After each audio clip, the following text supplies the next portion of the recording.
Bueno, buenas tardes. Estamos en esta reunión, en esta videoconferencia, ¿cierto? Con el profesor Juan Carlos Zapata para el comité de la FAO en MONUSAC 6, en la versión número 6 de MONUSAC, que es el modelo de Naciones Unidas de Santa Catalina de Siena.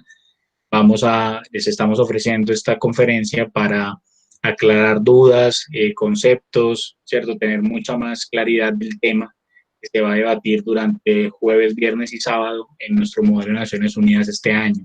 El comité de la FAO, ¿cierto? Es un comité que ha estado intermitentemente en nuestro modelo, pero es un comité con un tema muy interesante, sobre todo en la época en la que estamos viviendo. Por lo tanto, le damos la bienvenida al profe Juan Carlos. Vamos a grabar la reunión para aquellas personas que no la pueden ver en vivo, ¿cierto? No pueden estar en este momento, se va a poderlas compartírselas después. Entonces, los dejo con el profe Juan Carlos.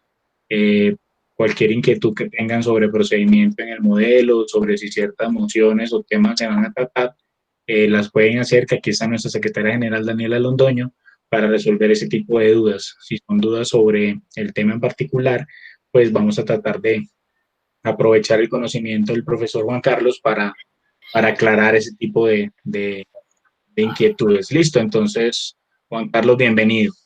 Gracias, Diego. ¿Se puede compartir pantalla? Sí, señor, claro que sí. Bueno, muy buenas tardes, queridos estudiantes. ¿Cómo han estado? Bueno, entonces yo voy a compartirles una pequeña presentación que hice.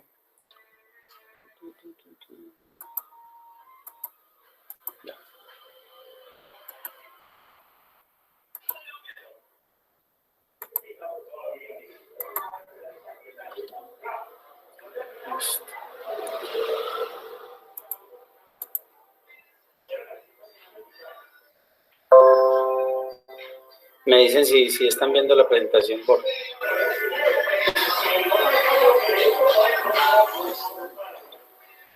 Sí, señor, sí se ve. Muchas gracias. Bueno, muy buenas tardes. Como decía mi compañero Diego, yo soy Juan Carlos Zapata. Soy profesor de la institución educativa Santa Catalina de Siena. Me gradué de Ingeniería Química en el año 1999 y soy magíster en Ciencias Químicas de la Universidad Nacional de Colombia. Entonces, vamos a hablar un poquitico acerca de la organización para los alimentos y la agricultura de las Naciones Unidas, FAO, por sus siglas en inglés.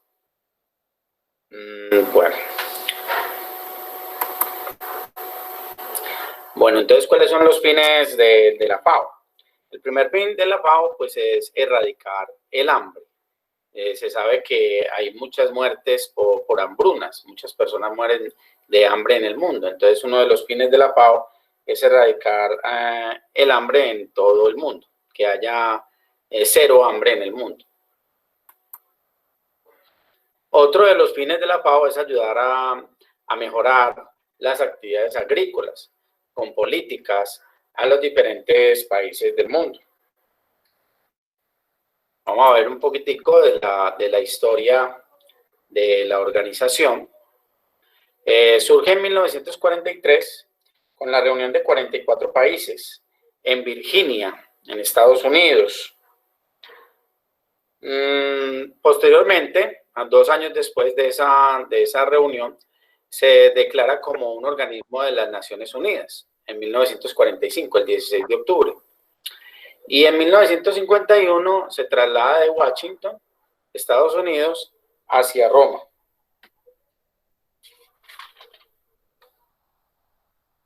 Los integrantes de la FAO se reúnen cada 2 años para examinar la labor realizada durante dicho tiempo.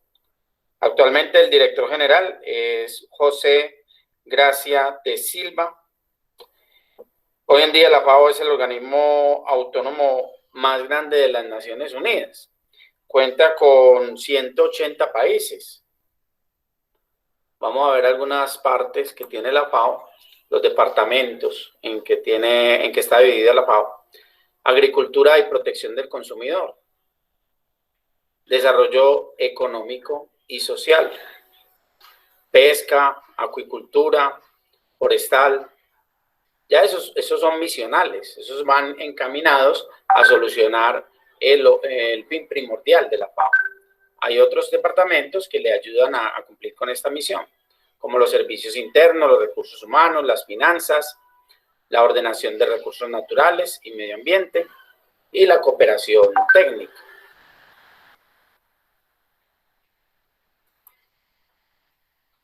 Objetivos que tiene la FAO: ofrecer información para mejorar las condiciones agrícolas, para generar políticas que lleven a mejorar la situación alimentaria en los diferentes países, compartir conocimientos especializados en materias de políticas, ofrecer un lugar de encuentro para los países y llevar el conocimiento al campo. Aquí tratamos de ser cero corrupción, que todo lo que se llegue, que todo lo que se aprenda, llegue directamente a donde tiene que llegar, al campesino y a mejorar las condiciones de vida de la población.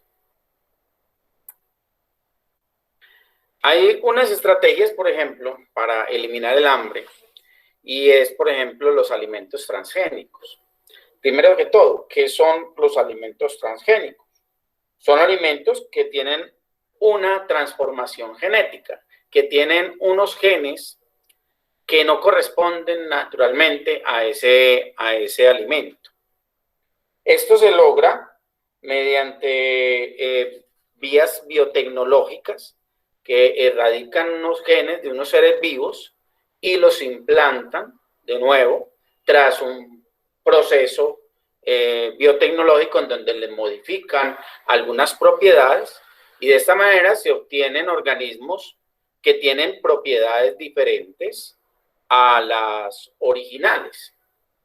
Por ejemplo, más resistencia ante fungicidas, ante herbicidas, mayor rapidez en la maduración, mayor tamaño, ¿sí? Que le dan ciertas propiedades a los alimentos que antes pues no las tenían.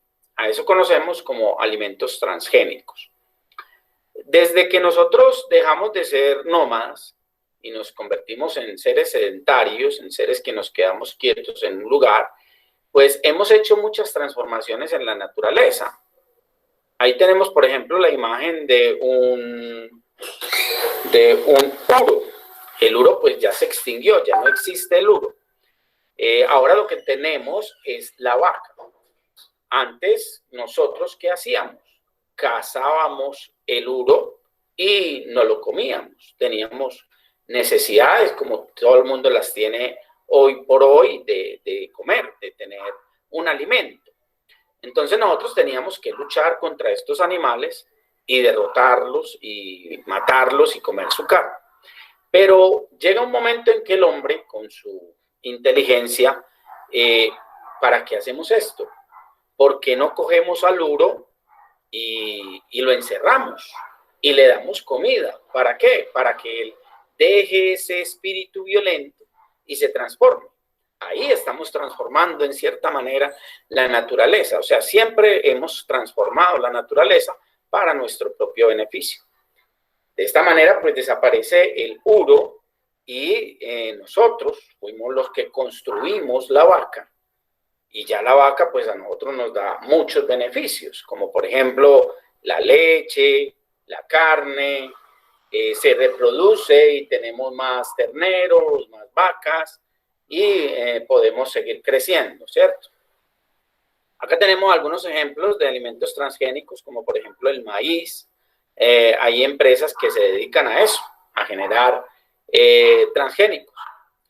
Colocamos el ejemplo del uro, pues es una transformación, pero una transformación no tan violenta como ahora, pues con los conocimientos que tenemos, con el código genético, con el conocimiento que tenemos en biotecnología tan avanzado, pues logramos hacer esa manipulación tan violenta, tan poco natural, de sacar genes de un ser y colocarlos en otro, o de combinar genes para obtener un beneficio, muchas veces un beneficio que es de tipo económico, más que pensar en el otro, más que pensar en la necesidad de alimento que tiene el otro. Es más bien como una cuestión de tipo económica. Vamos a ver acá. Por ejemplo, acá tenemos unas proteínas, unos aditivos químicos que se le inyectan a la vaca. Está bien que nosotros tenemos esa propiedad y esa inteligencia de manipular en cierta manera la naturaleza, pero también tenemos que ser responsables, tenemos que ser cuidadosos con ella. Por ejemplo, este producto, el RBGH, es un producto de Monsanto. La idea era que la vaca pudiera producir mucho más leche, ¿cierto? Pero esto genera enfermedades en la vaca y también genera enfermedades en las personas que consumen esta leche, ¿cierto? Hay, por ejemplo, evidencias de casos como cáncer, enfermedades que tiene el animal, ¿sí? Hay que tratar de ser un poquito más amigable con la naturaleza porque ella al fin y al cabo es la que nos da el alimento diario. Este es un caso, por ejemplo, de la vaca que tenemos ahí, que la inyectamos para que nos produzca más. Este es el caso, por ejemplo, también la misma empresa Monsanto, que produjo el agente naranja. Este se regó en Vietnam, en la guerra de Vietnam. Generó muchas mutaciones, muchas personas que tenían cáncer después de esto, incluso de los mismos agentes del ejército americano se enfermaron por cáncer debido a este agente naranja. Un producto estrella de la compañía Monsanto, es el Roundup. El Roundup es un fungicida, es un producto que se echa para que acabe la maleza, para que elimine animalitos que se comen los productos. Pero ¿qué pasaba? Que el maíz, que algunos productos no eran resistentes a este fungicida. Este fungicida tiene glifosfato. Es otro de los productos que de pronto nosotros conocemos por lo que se ha planteado en Colombia de la eliminación de la planta de coca con glifosfato, porque es un producto que mata lo que sea. Entonces, ¿qué hizo Monsanto? Creó un alimento transgénico que fuera resistente a este Roundup, ¿sí?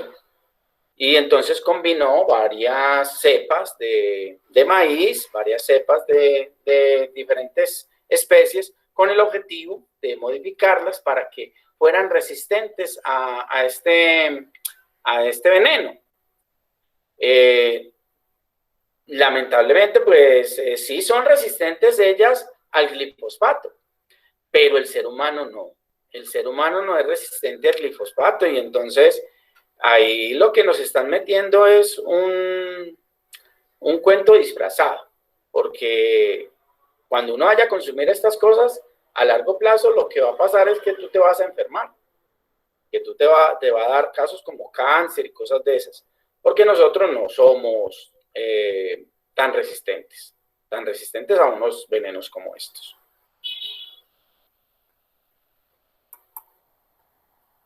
Ventajas que tienen de pronto estos productos transgénicos es que presentan mayor resistencia a plagas, a enfermedades propias de las matas. Tienen mejor capacidad de adaptación en cualquier medio, porque son modificados genéticamente. Una mejor producción, una mejor cantidad de producto obtenido por metro cuadrado. Además de que resisten el efecto de herbicidas. ¿Sí? Para eso fueron creados o para eso fueron modificados estos productos. Desventajas, aparición de alergias, alergia en las personas que consumen estos alimentos, inestabilidad genética y que no producen semillas. Y si las producen, no son viables. Otro cuento que es importante rescatar acá es, por ejemplo, la polinización.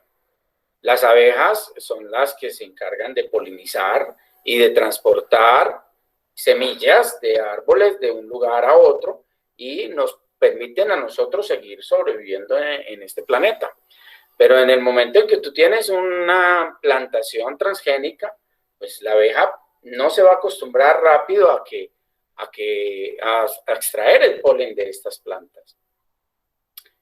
Y en lugar de pensar, por ejemplo, en qué hacer para solucionar ese problema, también hay propuestas, por ejemplo, de que no generemos otro tipo de abeja, o sea, hacer transgénesis también en estos animalitos que nos han ayudado a sobrevivir en este planeta.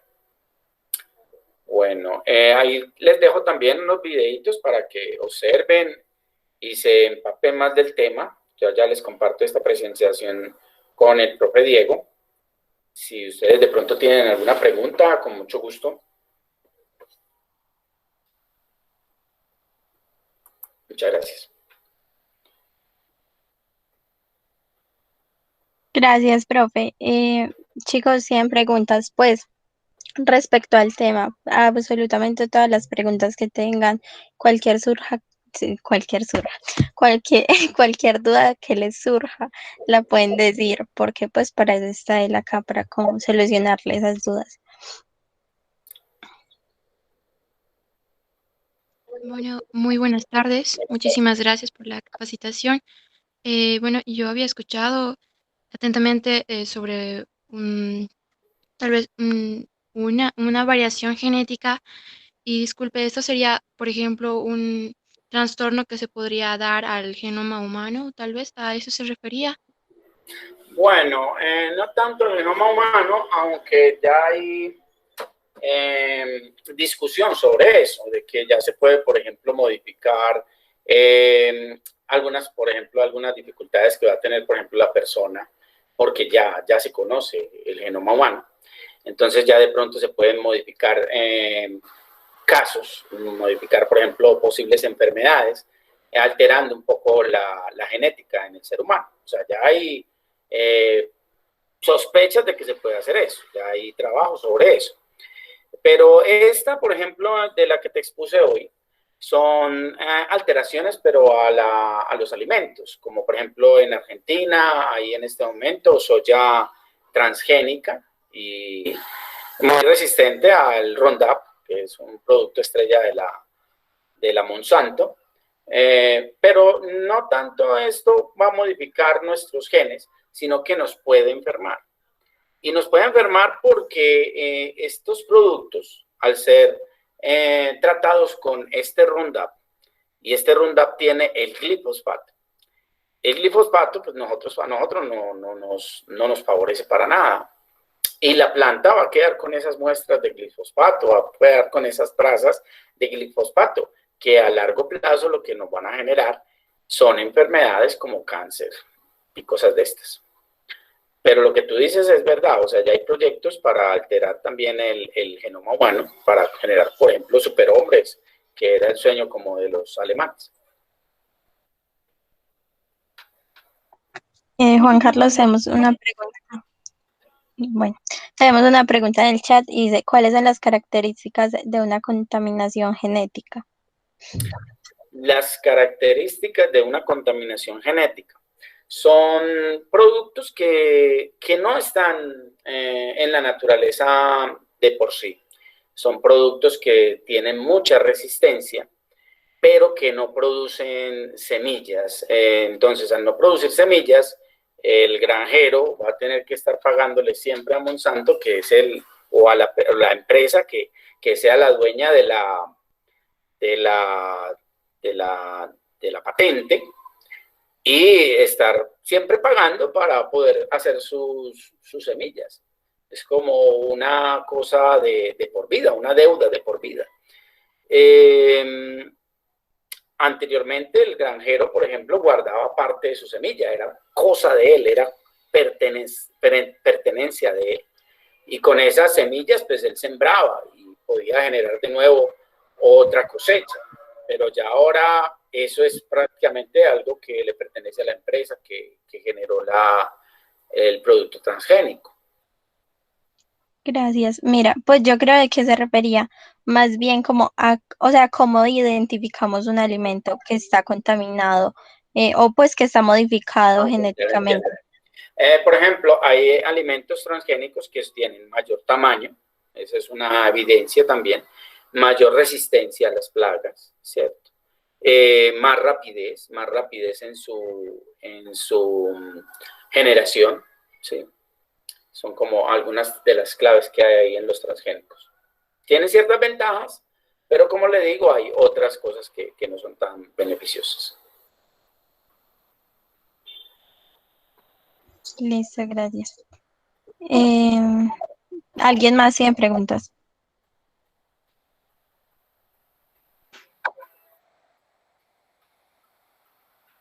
Daniela, ¿se respondieron la pregunta que estaba en el chat?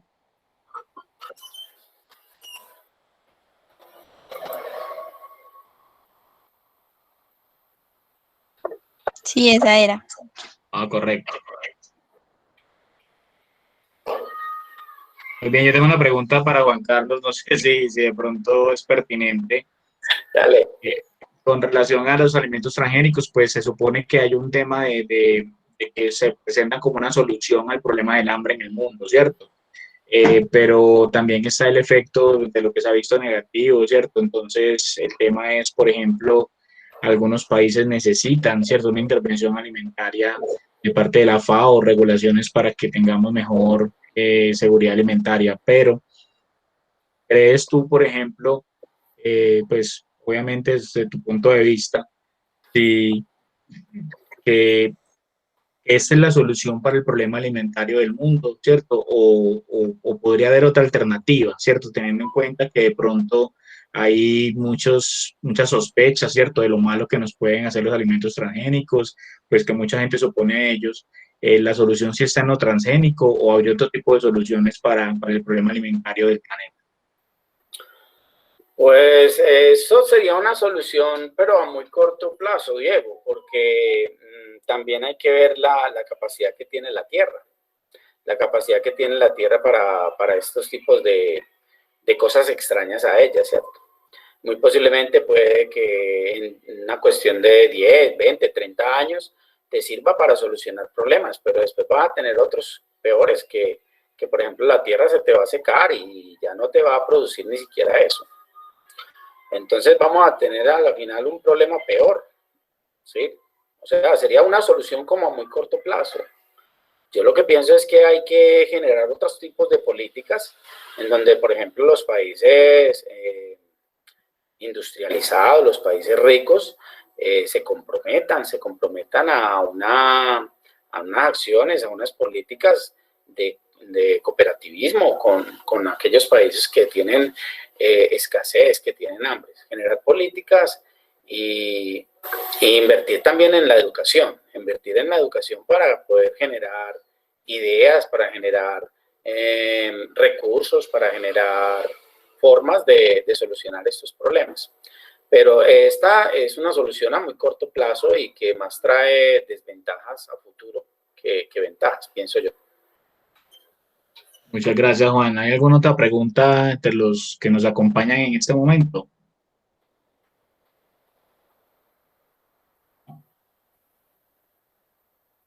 Bueno, perdón, disculpen, la duda es, bueno, en sí los alimentos transgénicos no serían directamente el problema, sino la monetización que no es regulada, porque bueno, bien sabemos que de alguna forma ayudan, por ejemplo, el golden rice, que es un arroz dorado, porque tiene vitamina C y ayuda a la anemia, a la reducción de la anemia en países en vías de desarrollo. Entonces, las soluciones, como se planteaban, sería la educación o también la producción interna. Y así como lo decían, que países poderosos, entre comillas, ayuden a la regulación de la misma, ¿verdad?